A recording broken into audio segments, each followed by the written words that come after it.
नमस्कार, मैं अपेक्षा मीना बीएनडी कॉलेज चिमनपुरा से बीए पार्ट थर्ड संस्कृत के इस व्याख्यान में आप सभी विद्यार्थियों का स्वागत है।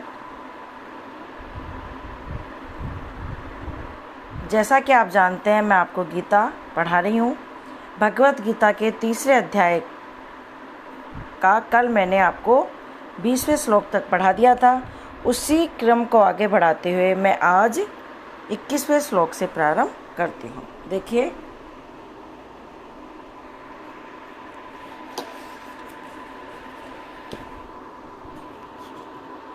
यद आचरति श्रेष्ठ तत् देवे इतरो जनः स यत् प्रमाणम कुरुते लोकस्तत् अनुवर्तते।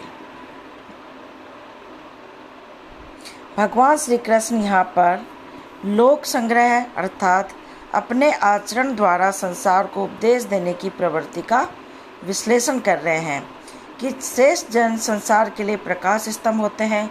महापुरुषों पर धर्म और देश का भारी उत्तरदायित्व होता है, उन्हें देखकर जनता चलती है।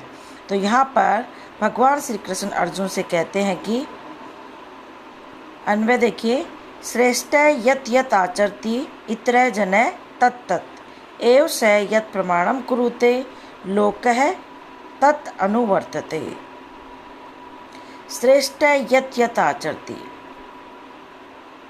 श्रेष्ठ पुरुष, यत यत आचरति जो आचरति आचरण करता है, तत् तत् वैस इतरे अन्य पुरुष भी तत् वैसा ही आचरण करते हैं। क्या कह रहे हैं कि श्रेष्ठ यत यत आचरति इतरे जन तत् एव स यत, कि श्रेष्ठ पुरुष जो आचरण करता है, अन्य पुरुष भी वैसा ही आचरण करते हैं। वह श्रेष्ठ पुरुष स यत प्रमाणम कुरुते लोकः, वह श्रेष्ठ पुरुष अपने व्यवहार द्वारा यत प्रमाणम कुरुते जैसा प्रमाण कर देता है, लोग या लोकै तत् लोग या जन समुदाय ततः अनुवर्तते उसके अनुसार ही व्यवहार करता है। कि श्रेष्ठ पुरुष जो आचरण करता है, अन्य पुरुष भी वैसा ही आचरण करते हैं। श्रेष्ठ पुरुष जो भी अपने व्यवहार के द्वारा प्रमाण प्रस्तुत करता है, अन्य जन भी समुदाय भी उसके अनुसार ही आचरण करता है। वास्तव में श्री कृष्ण का यह कथन युक्ति संगत है। हमें साहित्य में भी इस प्रकार के अनेकानेक उदाहरण प्राप्त होते हैं, जैसे गतानुगतिको लोक है, अर्थात संसार एक दूसरे का अनुकरण करने वाला होता है। दूसरा उदाहरण देखिए, यथा राजा तथा प्रजा, अर्थात जैसा राजा होता है वैसी ही उसकी प्रजा हो जाती है। यहाँ पर राजा का आशय अधिकारी या श्रेष्ठ जन से है, इसलिए इस पद्य में ये कहा जा रहा है कि बड़े आदमी को सदा अच्छा कार्य करना चाहिए, ताकि दूसरे व्यक्ति भी, सामान्य जन भी उसका अनुकरण करके लाभ प्राप्त कर सके।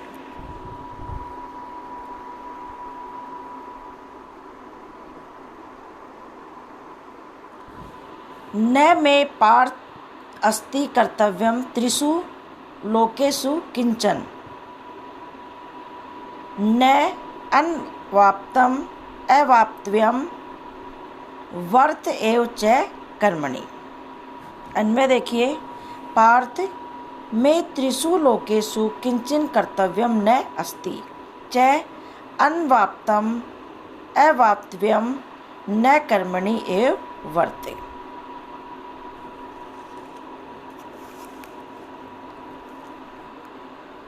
यहाँ पर श्रेष्ठ पुरुषों के पद चिन्हों पर चलना ही धर्म का मार्ग है। ये बताया जा रहा है, श्रेष्ठ पुरुष कर्तव्य पालन के लिए ही जन्म धारण करते हैं। तो लोक संग्रह की व्याख्या करते हुए भगवान श्री कृष्ण अर्जुन को स्वयं का दृष्टांत देते हुए, अपने आप का उदाहरण देते हुए स्पष्ट रूप से यहाँ पर कहते हैं कि पार्थ, हे अर्जुन, देखो मे त्रिषु लोकेषु किंचन कर्तव्यम न अस्ति। मैं, मेरे लिए, त्रिषु, तीनों लोकों में, किंचन, कुछ भी, कर्तव्यम न अस्ति, कर्तव्य शेष नहीं है। हे अर्जुन, देखो, मैं, मेरे लिए, त्रिषु लोकेषु, तीनों लोकों में, किंचन कर्तव्यम न अस्ति, कुछ भी कर्तव्य शेष नहीं है। च अनवाप्तम, और भी कोई अनवाप्तम, अप्राप्त वस्तु, और कोई भी अप्राप्त वस्तु भी अवाप्तव्यम, मेरे द्वारा प्राप्त करने योग्य नहीं है। हे पार्थ, मेरे लिए तीनों लोकों में कुछ भी कर्तव्य शेष नहीं है और कोई भी अप्राप्त वस्तु भी मुझे प्राप्त करने योग्य नहीं है। फिर भी कर्मणि एव वर्ते, फिर भी मैं भी कर्मणि एव वर्ते, कर्म में ही वर्तमान रहता हूँ, कर्म में ही लगा रहता हूँ। क्या कह रहे हैं कि हे पार्थ, मेरे लिए तीनों लोकों में कोई भी कर्तव्य शेष नहीं है और कोई भी अप्राप्त वस्तु भी मुझे प्राप्त करने योग्य नहीं है। फिर भी मैं भी कर्म में ही वर्तमान रहता हूँ, निरंतर कर्म में ही लगा रहता हूँ। भगवान श्री कृष्ण एक ऐसे महापुरुष हुए हैं जिनकी करनी और कथनी में किसी प्रकार का अंतर नहीं है। अतः लोक संग्रह में कर्म की हेतुता का वर्णन करते हुए उन्होंने अपना श्रम का ही उदाहरण दृष्टांत प्रस्तुत किया है कि वे केवल मात्र इसलिए कर्म में प्रवृत्त हो रहे हैं कि लोग कहीं उनको अन्यथा आचरण करते देखकर वैसा ही न करने लगे। इसी दृष्टिकोण को सामने रखते हुए भगवान श्री कृष्ण कर्म कर रहे हैं और कर्म के लिए प्रेरित कर रहे हैं। अगला, यदि ही अहम न वर्तेयम जातु कर्मणि अतन्द्रितः मम वर्तमा अनुवर्तन्ते मनुष्याः पार्थ सर्वशः। अन्वय देखिए, ही पार्थ यदि अहम जातु अतन्द्रितः कर्मणि न वर्तेयम मनुष्याः सर्वशः मम वर्तमे अनुवर्तन्ते। संसार के लोगों के लिए श्रम के प्रेरणा बनने में जो दृष्टांत भगवान श्री कृष्ण ने उपस्थित किया है उसमें हेतु का कथन करते हुए वे यहाँ पर इस पद्य में अर्जुन से कहते हैं कि ही पार्थ, क्योंकि हे पार्थ, यदि अहम जातु अतन्द्रितः कर्मणि न वर्तेयम, कि हे पार्थ, यदि मैं, जातु कदाचित, हे पार्थ यदि मैं, अहम मैं, कदाचित, जातु कदाचित, हे पार्थ यदि मैं कदाचित अतन्द्रित निरालस्य हुआ कर्मणि न वर्तेयम, हे पार्थ यदि मैं कदाचित निरालस्य हुआ कर्मणि न वर्तेयम, कर्म में व्यवहार न करूं, कर्म के मार्ग का अनुसरण न करूं, कर्म में व्यवहार न करूं, तो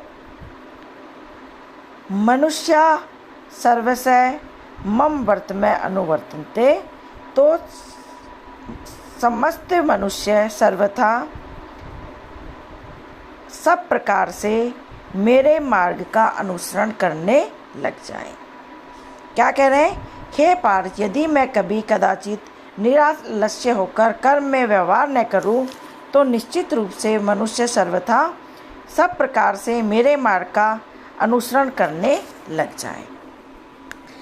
यहाँ पर भगवान श्री कृष्ण ने बहुत यथार्थ बात कही है कि संसार के लोग तो उनको वस्तुतः आदर्श रूप में ग्रहण करते हैं, अतः उनको कार्य करते न देखकर वे भी वैसा ही करने लग जाएंगे, अर्थात सामान्य मनुष्य भी कर्म करना बंद कर देंगे। भगवान ने स्वयं अपना उदाहरण देकर इस पद्य में भली भांति स्पष्ट कर दिया है कि लोक संग्रह कुछ पाखंड नहीं है।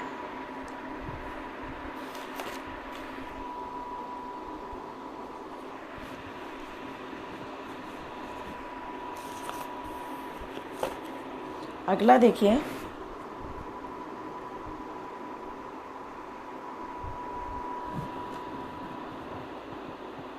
उत्सीदेयु इमे लोका न कुर्याम कर्म चेत अहम शंकरस्य च कर्ता श्याम उपहन्याम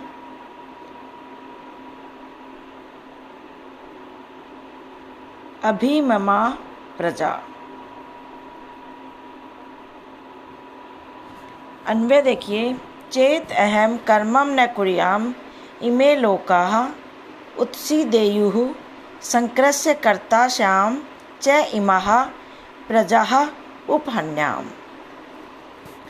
भगवान श्री कृष्ण अपने विषय में अर्जुन को बता रहे हैं कि यदि मैं लोक में कर्म न करूं तो इसका कैसा विषम प्रभाव पड़ेगा और प्रजा की पूरी व्यवस्थाएं, समाज की पूरी व्यवस्थाएं जो हैं वो छिन्न भिन्न हो जाएंगी। तो इस बात से हे अर्जुन मुझे भी पाप लगेगा।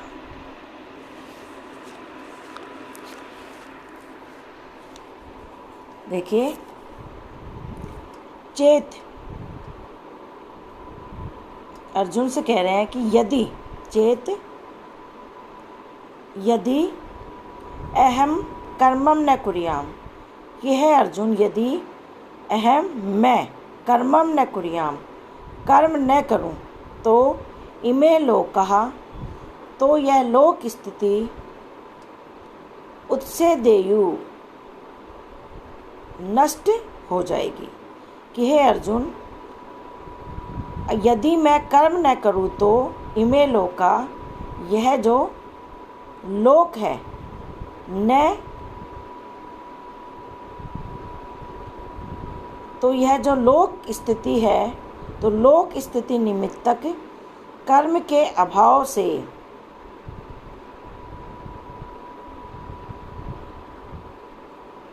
कर्ता श्याम च इमा प्रजा उपहन्यामः। कि हे अर्जुन यदि मैं कर्म न करूं तो लोक स्थिति निमित्तक कर्म के अभाव से ये सब लोक उत्सेदेयु भ्रष्ट हो जाए और तब मैं संकरस्य कर्ता श्याम, वर्ण संकरता का करने वाला हो जाऊंगा। च इमाः प्रजा उपहन्यामः, तब इस सारी प्रजा को हनन करने वाला मैं बन जाऊं।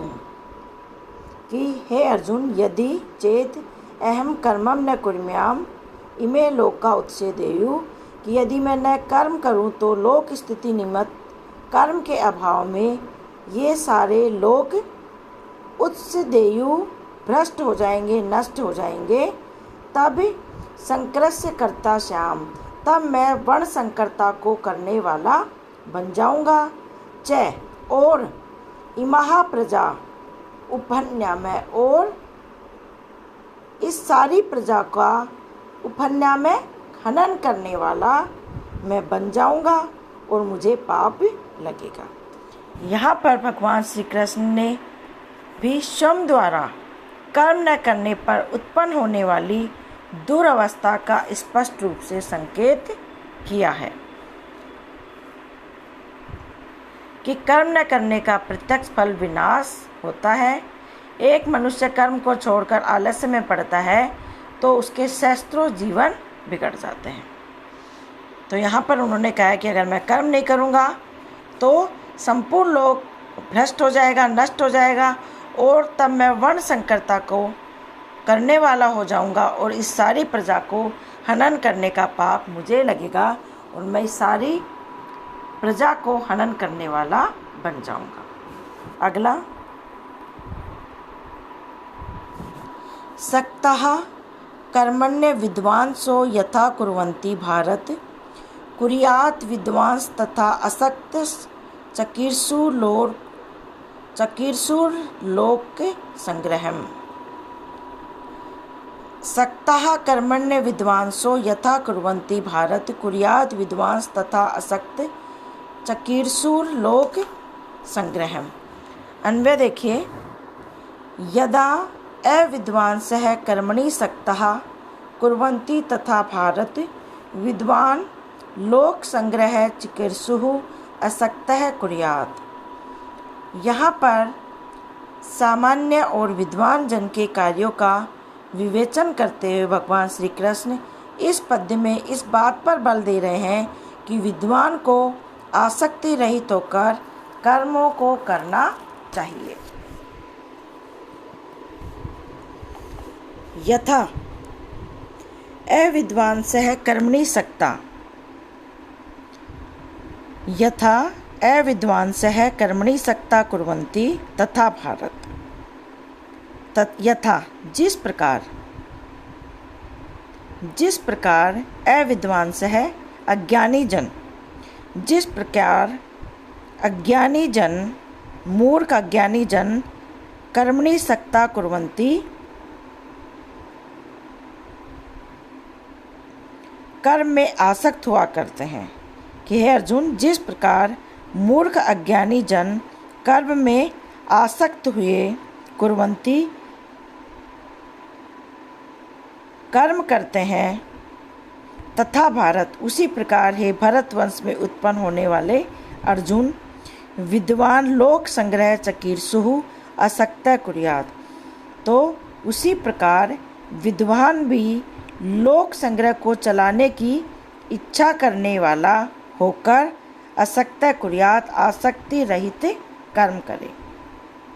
क्या कह रहे हैं कि हे अर्जुन, जिस प्रकार से अज्ञानी जन कर्म में आसक्त हुआ करते हैं और कर्म करते हैं, उसी प्रकार ही भरतवंश में उत्पन्न होने वाले अर्जुन विद्वान लोग भी लोक संग्रह को चलाने की इच्छा करने वाले होकर आसक्ति से रहित होकर कर्म करें।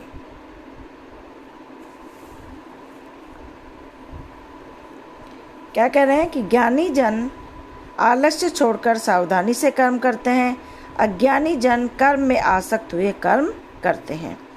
कर्म में आसक्त रहने वाला अज्ञानी होता है और कर्म में आसक्त होने का अभिप्राय है केवल स्वार्थ कामना से कर्म को करना, अपने सुख के लिए दूसरों को दुख देना, मन से ठीक ठीक कर्तव्य पालन न करना और थोड़े से कर्म को ही अधिक फल चाहना, अहंकार, दम, अज्ञान और असावधानी से कर्मों को करना, छल और कपट से धर्म विरुद्ध कर्म करके सुखों को चाहना, राग, द्वेष, तृष्णा और वासनाओं में रचे पचे रहना, ये कर्म में आसक्त रहने वाले व्यक्ति के लक्षण हैं। और कह रहे हैं कि विद्वान जन जो है वो लोक संग्रह के कर्म में भी लोक संग्रह के कर्म भी अनासक्त होकर ही करने चाहिए। यहाँ पर पूर्ण रूपेण ज्ञात यह तथ्य है कि संसार के सभी प्राणी अनासक्त होकर कार्य नहीं कर पाएंगे, किंतु इसका आश्चर्य कदापि नहीं है कि केवल इसी कारण विद्वानों को भी इसी प्रकार से कर्म करना पड़े। भले ही अज्ञानी जन इस सिद्धांत को न समझ सकने के कारण आसक्ति रहित न हो, किंतु ज्ञानी पुरुष को तो इस प्रकार आचरण करना चाहिए। यह भगवान श्री कृष्ण का यहाँ पर आशय है। तो आज के वीडियो में इतना ही। पुनः आपसे अगले वीडियो में भेंट होगी। धन्यवाद।